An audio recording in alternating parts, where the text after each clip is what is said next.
Salut tout le monde et bienvenue sur la chaîne TCG Play. Aujourd'hui on se retrouve pour la deuxième ouverture qui concerne le set 10 de Lorcana, Lueur dans les profondeurs. Et aujourd'hui on va découvrir les deux decks préconstruits de Lorcana. On va découvrir si ce sont des decks intéressants et surtout on va pouvoir ouvrir les petits boosters qu'il y a dedans. Et vous allez voir, on a eu des dingueries. On se retrouve donc pour découvrir les decks de démarrage, effectivement. À chaque nouveau set, on retrouve deux nouveaux decks de démarrage pour découvrir Lorcana.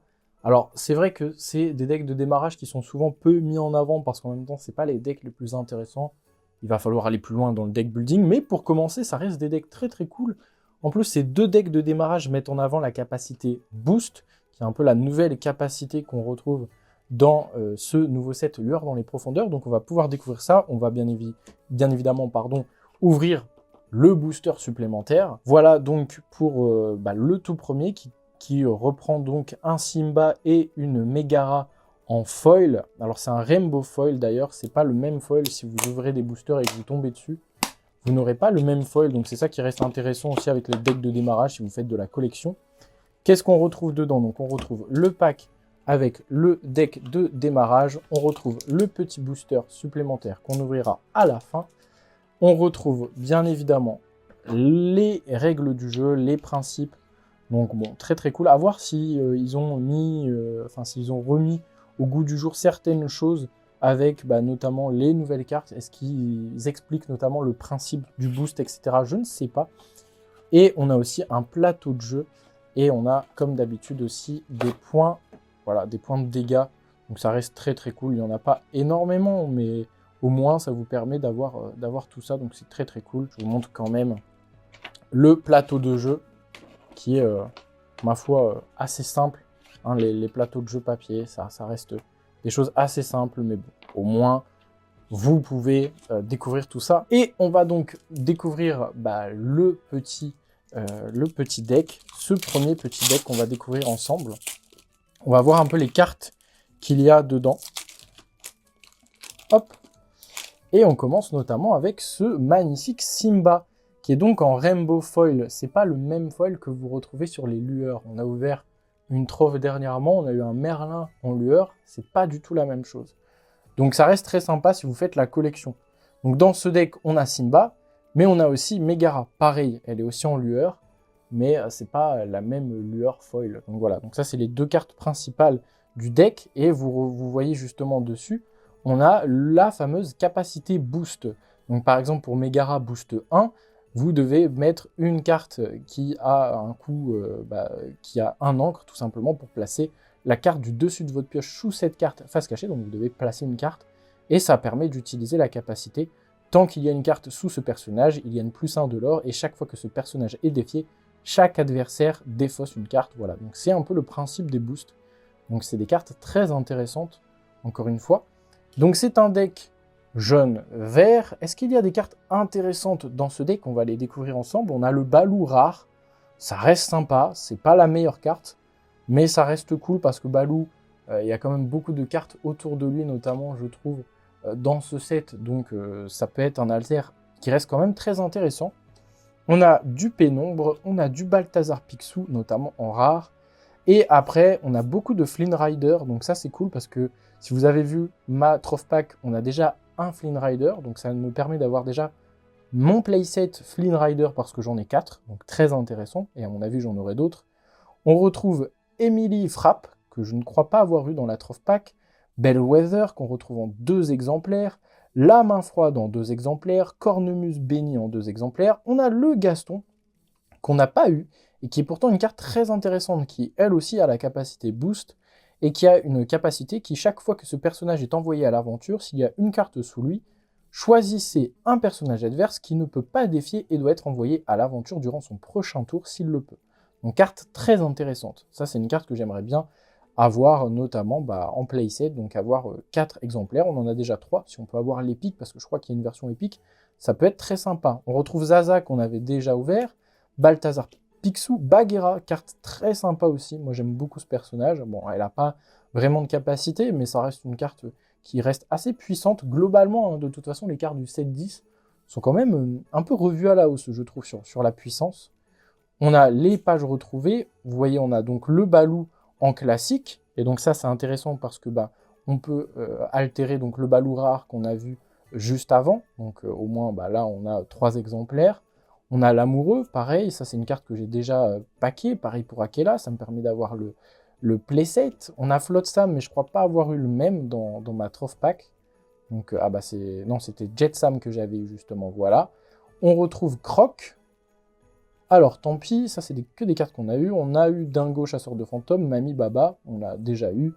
Hello Nuit, on a déjà eu. Della Duck, on l'a eu. Higgins, on l'a eu. Donc, c'est des cartes qu'on a déjà. Machouille et Crashouille, je suis pas sûr qu'on l'ait eu. C'est une carte qui reste quand même assez intéressante, je trouve. Choisissez un personnage et retirez-lui jusqu'à 2 dommages. Et on peut jouer des personnages nommés Gurgi qui donnent un de l'or en moins, un de coup de moins. Donc ça reste plutôt intéressant. Franchement, honnêtement, ça reste un deck qui est plutôt simple, parce que voilà, c'est pas un deck qui a pour objectif d'être compétitif, encore une fois, mais ça reste un deck qui a des cartes plutôt cool pour un principe de boost. Donc à voir où ce deck peut réellement nous mener. Je pense que je ferai quelques games avec lui pour voir un peu jusqu'où je peux aller avec ce genre de deck. Mais il est très intéressant. Je pense que le deuxième deck, par contre, est encore plus intéressant, je trouve, notamment avec le Robin des Bois et la Judy Hopps, voilà, qu'on retrouve. Donc là, on a Judy Hopps qui n'est pas une lueur, hein, mais Robin des Bois est une lueur et une très belle lueur. On va ouvrir ça, bien évidemment. Alors, on retrouve la même chose, puisqu'on retrouve le deck, et après, on a ce qu'on a déjà vu, mais on a aussi le petit booster. Restez bien jusque la fin, puisqu'on va ouvrir tout ça. Et donc là, c'est un deck bleu-gris. C'est un deck qu'on voit un petit peu moins, mais pour moi, c'est un deck qui peut être très intéressant et qui peut revenir un petit peu plus, je trouve, notamment avec ces cartes différentes qu'on va retrouver dans ce deck. Donc on retrouve la Judy Hopps en foil, une super rare. On retrouve le Robin des Bois, pareil, hein, donc c'est une lueur, mais il n'a pas le même foil que si vous le paquez autrement, mais ça reste très sympa. Ensuite, on a la Judy Hopps, donc Alter 4, très intéressant si vous voulez l'altérer. On retrouve Christophe en lueur, qu'on n'avait pas non plus. Le Nick Wild, pareil, on ne l'a pas, donc ça nous donne quand même des rares qui restent très intéressantes et qu'on n'a peut-être pas. Pour faire le playset, ça reste cool, on a toujours un petit lieu. Bon, les lieux ne sont pas les cartes les plus intéressantes à l'heure actuelle, mais bon, ça se prend. Au moins, on peut avoir plusieurs possibilités. Qu'est-ce qu'on retrouve sinon dans ce deck? On retrouve du Judy Hopps différent. Eureka qu'on n'avait pas, je pense, qui est hors d'atteinte et qu'il aura 2, ça reste quand même assez intéressant. On a la Jasmine qu'on avait déjà. Franchement, cette carte, si j'arrive à l'avoir en foil, je serais très content parce que je la trouve magnifique. On a le Pluto, qu'on n'avait pas encore vu, très très cool. Le Héron Noir, je trouve que c'est une carte très intéressante parce qu'elle coûte que 2. Franchement, je la trouve très très sympa. David Xanatos, donc très cool. La Reine Robot, ok, qui est un objet. Chaque fois que vous jouez un personnage, vous pouvez payer 1 et bannir cet objet pour choisir un personnage et lui infliger 2 dommages, ça reste plutôt cool. On a Zootopie, on a une carte très intéressante, je trouve, le Zeus, qui a aussi la capacité boost, et avec cette capacité boost, on a, tant qu'il y a une carte sous ce personnage, il gagne plus 2, donc très très cool, enfin il gagne plus 2 sur ses différentes capacités, ça c'est très très intéressant, parce que ça en fait quand même une carte à 3 de l'or, qui reste quand même assez puissante. Donc très très cool, malheureusement on n'en a qu'une, hein, souvent. Quand il y a des cartes intéressantes, on n'en a pas assez. On a la Daisy qu'on avait vue, le Mickey Mouse on l'avait jamais vu. Donc lorsque vous jouez ce personnage, vous pouvez placer la carte du dessus de votre pioche dans votre réserve d'encre, face cachée et épuisée, donc ça reste très cool. Tirelire pareil, on l'avait pas vu, on a différents exemplaires. Anna, on a le génie qui est quand même un gros balourd, hein, le génie. 5 de l'or et en 4-7, ça reste quand même assez lourd. Après tous ces cartes, on a déjà vu. On a le badge de police qu'on n'avait jamais vu, qui reste une carte aussi intéressante. Klauser, on l'avait déjà vu. Francine, on n'avait pas vu, je crois, qui a résistance plus 1. Ok, le Nick Wild, très très cool. Donald, qu'on avait vu aussi. Le Basile, que je trouve une carte aussi intéressante, puisqu'il se joue avec les détectives. Là, on est vraiment sur aussi la capacité détective dans ce deck. Donc c'est ça qui reste très intéressant, puisque comme vous voyez, la mini, elle est aussi détective. Et pareil, là, elle peut faire gagner à un détective la capacité agilité. Donc ça reste vraiment cool, parce que ça permet d'avoir différentes capacités.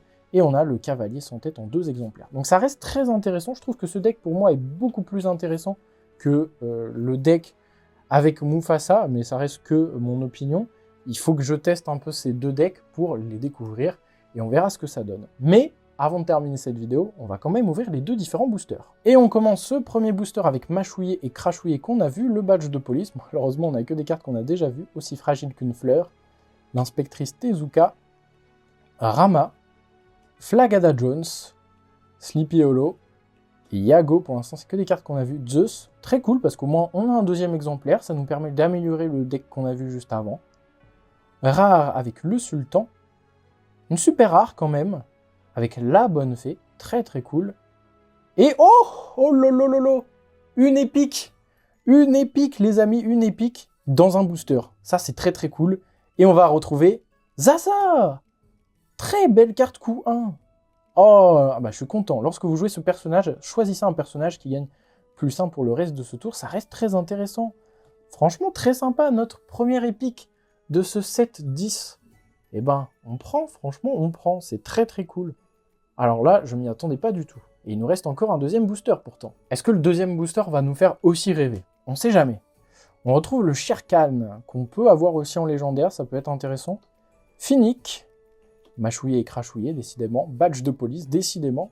Aussi fragile qu'une fleur, décidément. On l'a eu dans les boosters juste avant. L'inspectrice Tezuka, pareil, on l'a eu. Page retrouvée. Au final, on va avoir le playset assez facilement sur certaines cartes. Un complot se prépare. Malin, méchant, vilain. Ça, on prend. Il nous en faut 4 parce que je trouve que c'est une chanson très intéressante. Une rare avec Aladdin. Oh, on l'avait pas vu. Qui a pareil une capacité boost. Alors là, par contre, il y a un énorme pavé de texte. Parce que c'est un personnage qui a boost, c'est un personnage qui a combattant. Et tous les personnages combattants peuvent gagner un éclat de l'or supplémentaire. Ça, c'est plutôt cool. Super rare. Oh, le petit Jean aussi. En lueur, pardon. Qui a pareil, la capacité boost. Souvent, hein, c'est les cartes lueur de toute façon qui ont la capacité boost. Et avec cette capacité boost, chaque fois qu'une carte est placée sous ce personnage, redressez-le. Avec 3 de l'or, ça reste une carte très intéressante. Non, mais c'est pas possible. 2 decks de démarrage qui me donnent 2 cartes épiques. Ah non, mais là, c'est abusé quand même. C'est incroyable. C'est incroyable cette ouverture. Alors là, je m'y attendais vraiment pas du tout. Et on a la Fée Clochette, très bon T1. Bon, c'est un T1 classique, mais ça reste un très bon T1, je trouve. Wow, bah franchement, je m'y attendais pas du tout. Honnêtement, je ne m'y attendais pas. Bien les amis, ça reste quand même une dinguerie cette petite ouverture. Zaza épique et la Fée Clochette épique. Franchement, je m'y attendais vraiment pas du tout. 2 boosters, 2 épiques. C'est vraiment incroyable. Il nous reste bien évidemment encore plein de choses à ouvrir. Donc n'hésitez pas à rester connecté sur TCG Play. N'hésitez pas à vous abonner si ce n'est pas déjà fait. N'hésitez pas à me dire ce que vous avez chopé aussi dans vos packs. Et si vous avez pris aussi les différents decks préconstruits, n'hésitez pas à me le dire et à me donner votre avis, à me dire ce que vous en pensez. Et on en parlera bien évidemment dans les commentaires. Merci beaucoup en tout cas pour cette vidéo. Moi je vous donne rendez-vous très prochainement pour de nouvelles ouvertures ou pour d'autres vidéos sur TCG Play. À bientôt.